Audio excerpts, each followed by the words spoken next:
नमस्कार, आप देख रहे हैं your new direction YouTube channel. आज है 14 जनवरी 2022 और आज के इस वीडियो में शिक्षा और रोज़गार जगत की हर एक महत्वपूर्ण खबर इस वीडियो में हम आपके लिए लेकर आए हैं। तो बने रहिए वीडियो पर, देख लीजिए पूरा वीडियो ताकि अहम और महत्वपूर्ण जानकारी आपको मिल सके। सबसे पहले बात कर लेते हैं यूपीटीईटी परीक्षा पर संकट के बादल किस आधार पर हैं। जैसा कि राज्य अभियंत्रण सेवा परीक्षा स्थगित कर दी गई। जी हाँ, उत्तर प्रदेश लोक सेवा आयोग के द्वारा यूपीपीएससी के द्वारा 23 जनवरी को प्रस्तावित सम्मिलित राज्य पवर जो अभियंत्रण सेवा परीक्षा थी उसे स्थगित कर दिया गया। हमने आपको पहले ही कई वीडियो के माध्यम से बताया था कि 23 जनवरी को दो परीक्षाएं हैं, एक यूपीपीएससी की परीक्षा, दूसरी यूपीटीईटी। तो छात्र लगातार यहाँ पर अभियान कर रहे थे और मांग कर रहे थे कि दोनों में से किसी एक परीक्षा को यहाँ पर निरस्त किया जाए या उनकी तारीखों को आगे बढ़ाया जाए। और यूपीटीटी की तारीखें तो आगे नहीं बढ़ी, वो तो 23 तारीख को प्रस्तावित थी, 23 तारीख को उसकी परीक्षा होगी और कल यहाँ पर दोपहर के बाद एडमिट कार्ड भी जारी कर दिए गए। लेकिन यूपीपीएससी ने अपनी अभियंत्रण की जो परीक्षा है उसे स्थगित कर दिया और 17 अप्रैल 2022 नई तारीख यहाँ पर घोषित कर दी।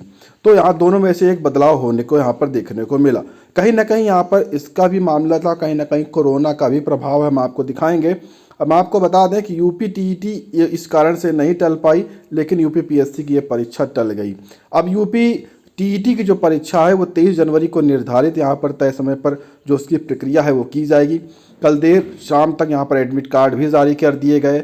लगभग 82,000 अभ्यर्थियों ने एडमिट कार्ड देर रात तक यहाँ पर डाउनलोड भी कर लिए। और हम आपको बता दें कि 3 दिन यानी कि 22, 23, 24 3 दिन तक इस बार यूपीटीईटी की जो भी छात्र परीक्षा देने जाएंगे वो 3 दिन यहाँ पर फ्री सरकारी बसों में आप सफ़र कर सकते हैं अपने एडमिट कार्ड को देकर।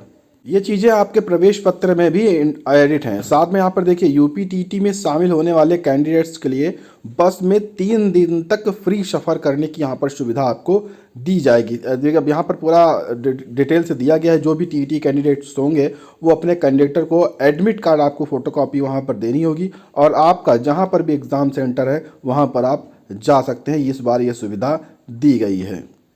कोरोना संक्रमण के बढ़ते मामले को देखते हुए अभी हाल ही में कई परीक्षाओं को निरस्त किया गया है, जिनकी पोस्ट और वीडियोस के माध्यम से हमने आपको सूचना दी है। ऐसे में यूपीटीईटी पर भी कयास लगाए जा रहे हैं कि अगर इसी तरह से मामले उत्तर प्रदेश में बढ़ते रहे तो यूपीटीईटी की परीक्षा भी निरस्त हो सकती है, क्योंकि काफ़ी लाखों की संख्या, लगभग 21 लाख से ज़्यादा अभ्यर्थी इस परीक्षा में बैठने जा रहे हैं। काफ़ी भीड़ भाड़ वाली ये परीक्षा है, तो ऐसे में इन परीक्षाओं पर रोक लगने की संभावना है।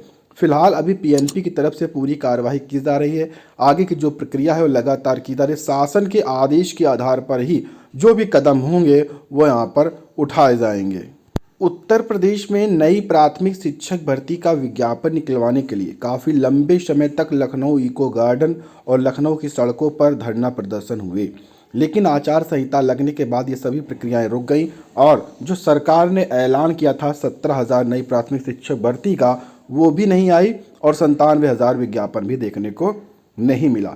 लेकिन छात्र लगातार अब प्रयास कर रहे हैं। वहीं पर यहाँ पर जो आपके सपा अध्यक्ष हैं अखिलेश यादव जी, उनके माध्यम से कहा गया है कि अगर उनकी सरकार आती है तो 2 लाख बेसिक शिक्षकों की भर्ती की जाएगी। वहीं पर आपके माध्यम से कहा गया है कि जैसे ही सरकार आती है 97,000 नई प्राथमिक शिक्षक भर्ती दी जाएगी और छात्रों से कोई भी आवेदन शुल्क भी नहीं लिया जाएगा। वहीं पर बसपा का भी कहना है कि सरकार आते ही नई प्राथमिक शिक्षक भर्ती दे दी जाएगी। लेकिन हम आपको बता दें, नई भर्ती को लेकर यानी कि बेसिक की नई भर्ती को लेकर कल लल्लन टॉप चैनल पर जब ये चीज़ें पूछी गई मुख्यमंत्री जी से, तो मुख्यमंत्री जी ने साफ तौर पर स्पष्ट शब्दों में कह दिया कि किसी के दबाव में भर्ती के विज्ञापन नहीं निकाले जाएंगे। लेकिन उन्होंने ये ज़रूर कहा है कि अगर सरकार आएगी तो भर्ती प्रक्रिया आगे जैसे चल रही थी वैसे की जाएगी, लेकिन यहाँ पर किसी के दबाव में भर्ती नहीं निकाली जाएगी। यानी अगर छात्र लगातार धरना देंगे, दबाव बनाने के प्रयास करेंगे तो विज्ञापन नहीं निकाला जाएगा। विज्ञापन सरकार अपनी इच्छा अनुसार ही निकालेगी, ऐसा उनके द्वारा बताया गया। उन्होंने कहा है कि अभी तक 4.5 लाख सरकारी नौकरियां दी गई हैं इन 5 वर्षों में, ऐसा उनके द्वारा बताया गया। तो यहाँ से ये चीज़ें तो स्पष्ट हैं कि भाजपा सरकार के माध्यम से अपनी इच्छा अनुसार भर्तियां दी जाएंगी, दबाव में विज्ञापन नहीं निकाले जाएंगे। लेकिन अन्य पार्टियों ने यहाँ पर बड़ी घोषणाएं कर रखी हैं कि उनकी सरकार आते प्राथमिक शिक्षकों की एक बड़ी भर्ती की जा सकती है। बात कर लेते हैं नई एलटी ग्रेड शिक्षक भर्ती को लेकर। तो अभी हाल ही में छात्रों के द्वारा जब यूपीपीएससी पर यहाँ पर दबाव बनाया गया और अध्यक्ष महोदय से बात की गई, तो प्राप्त जानकारी के अनुसार नई एलटी ग्रेड शिक्षक भर्ती का बड़ा विज्ञापन देखने को मिल सकता है। उनके द्वारा बताया गया है कि आचार संहिता का इस भर्ती पर किसी भी प्रकार का कोई भी प्रभाव नहीं पड़ने वाला है।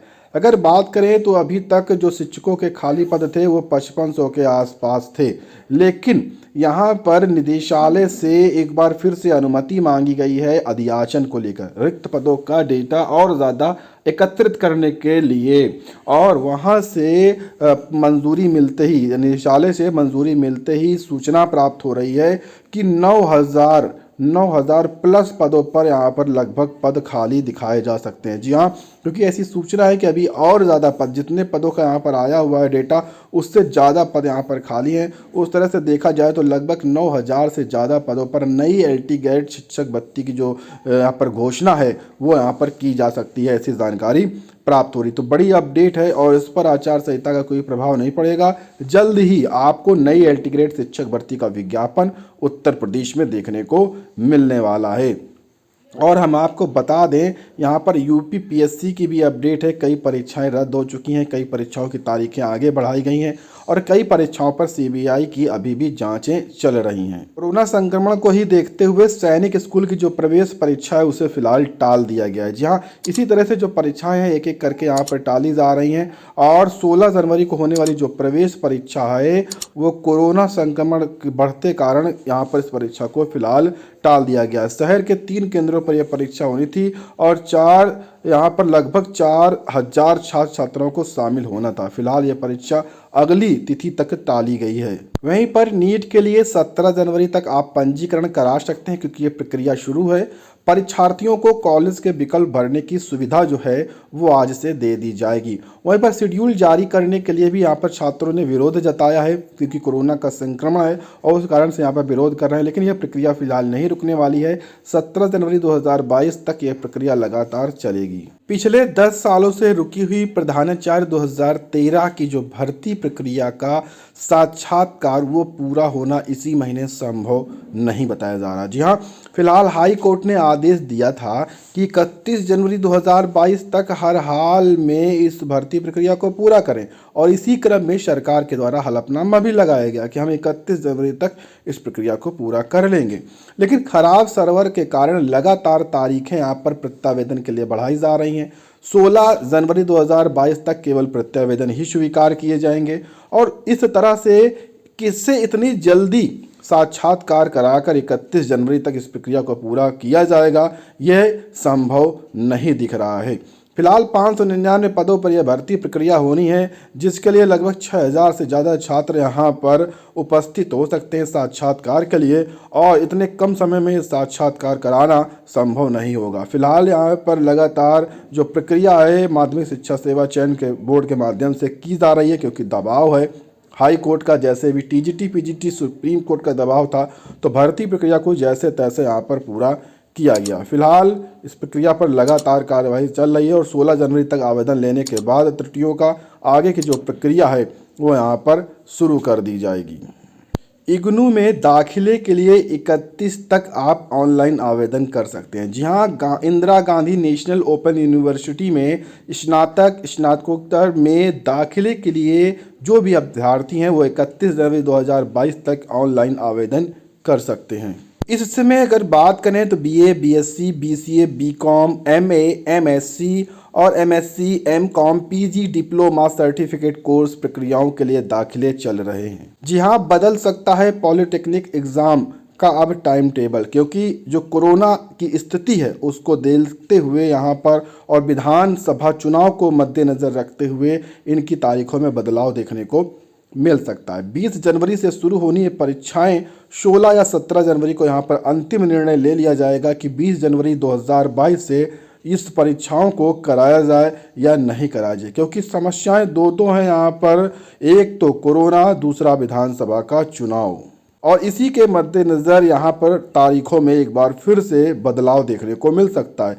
लगभग 2 लाख छात्र एग्ज़ाम में शामिल होंगे। इन सभी चीज़ों को देखते हुए इस बैठक में, जो कि 16 और 17 तारीख को हुई है, यहाँ पर तारीखों में बदलाव किए जा सकते हैं।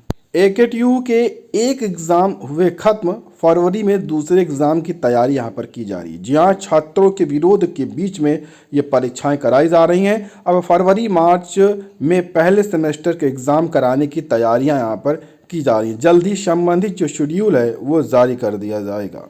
परीक्षा केंद्रों को लेकर आई 200 से ज़्यादा आपत्तियां। जी हाँ, दूरी पर सबसे अधिक यहाँ पर आपत्ति है। 124 केंद्रों की जारी हो चुकी है सूची, और अब आपत्तियों का होगा निस्तारण। 397 विद्यालय हैं यूपी बोर्ड के। यहाँ पर बता दें कि जिन छात्रों का सेंटर ज़्यादा दूर है उनको द्वारा जो आपत्तियां हैं वो सबसे ज़्यादा यहाँ पर दी गई हैं। 124 केंद्रों की सूची के लिए यहाँ पर लगभग आपत्तियां प्राप्त हुई हैं, और छात्रों का यहाँ पर यही है कि दूरी ज़्यादा है, और इसी को लेकर लगातार आपत्तियां यहाँ पर आ रही हैं। बात कर लेते हैं 12,460 शिक्षक भर्ती की। हम आपको बता दें कि पिछली 2 से 3 जितनी भी वार्ता हुई हैं वो सरकार के द्वारा, अधिकारियों के द्वारा, वो छात्रों के पक्ष में रही हैं। अब इसी क्रम में 2 से 3 दिन बाद छात्रों को दोबारा से वार्ता के लिए बुलाया गया था, और ऐसी सूचना भी है कि छात्र आज वार्ता के लिए जा सकते हैं। आज वार्ता यहाँ पर हो सकती है। अगर आज नहीं तो कल का जो प्रयास है वो संभव रहेगा। कल की उम्मीद ज़्यादा है कि कल यहाँ पर भी वार्ता की जा सकती है, कल देर शाम, और कल की वार्ता के बाद जो भर्ती शुरू करने का अंतिम निर्णय लिया जा सकता है, ऐसी भी सूचना है। वहीं पर जो कोर्ट का आदेश आया है उसके अनुसार 18 जनवरी 2022 को यहाँ पर महत्वपूर्ण सुनवाई हो सकती है, और सरकार की तरफ से AG महोदय 12,460 शिक्षक भर्ती के रूप में पक्ष रख सकते हैं। तो इससे भी प्रक्रिया शुरू होने की संभावनाएं बहुत ही ज़्यादा दिख रही हैं। अगर बात करें कॉज लिस्ट की, तो आप शनिवार तक इसकी कॉज लिस्ट देख पाएंगे।